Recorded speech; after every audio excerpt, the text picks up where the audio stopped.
Je suis Marie-Dominique Bogo, je suis intrapreneur et j'ai créé Batirim, qui est une société en joint venture entre Suez et Resolving.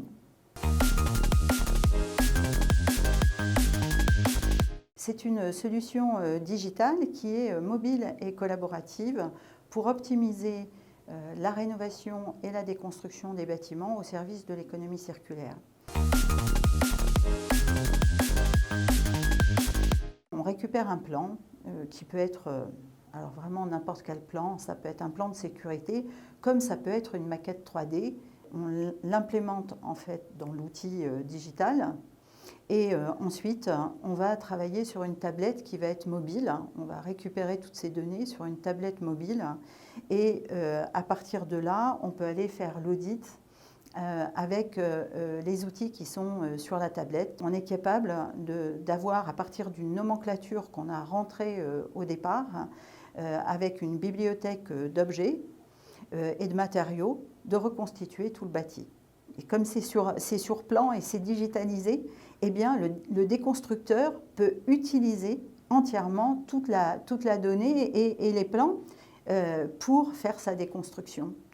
Et si par exemple on a identifié de pouvoir faire une dépose propre pour un réemploi de cette cloison, eh bien lui il pourra aller avec l'outil Batirim et il va savoir exactement tout de suite où est cette cloison, combien elle mesure, et il aura des éléments sur son outil qui pourra lui permettre de mesurer le temps pour pouvoir déconstruire. Et ensuite, une fois qu'il aura déconstruit, l'objet s'en ira de son outil pour aller sur la base de données et suivre les filières des exutoires.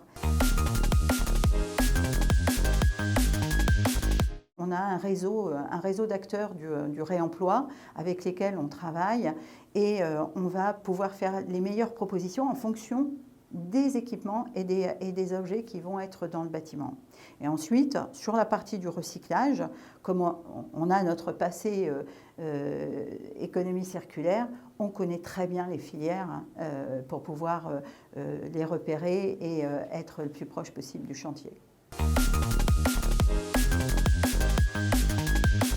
Au niveau du réemploi, il y avait énormément de matériel. Vous imaginez, il y avait 6000 équipements différents dans les bâtiments, rien que pour le mobilier et les équipements de bureau.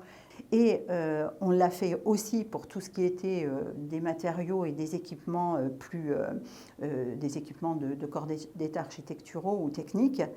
Et on a fait 400 tonnes de réemploi. Il faut voir qu'on a démonté carrément un bâtiment, en exemple un bâtiment en bois, et qui sera entièrement reconstruit, qui fait 200 mètres carrés.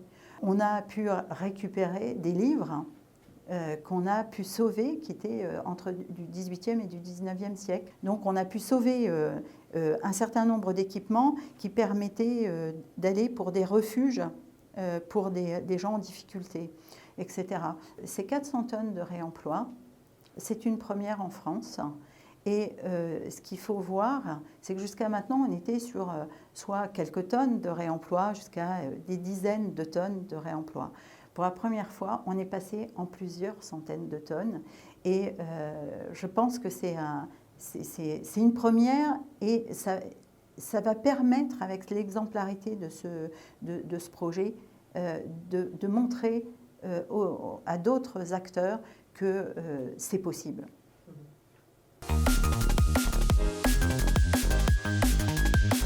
Ce qui nous reste maintenant à pouvoir développer, c'est la deuxième phase, c'est d'industrialiser la déconstruction. On est capable aujourd'hui de suivre par nous-mêmes la déconstruction et le suivi des matériaux vers les exutoires, mais ce que l'on désire, c'est que ce soit le déconstructeur ou le maître d'œuvre qui puisse suivre là aussi ces déconstructions. Parce que nous, avec notre petite équipe, on n'arrivera pas à faire tous les chantiers.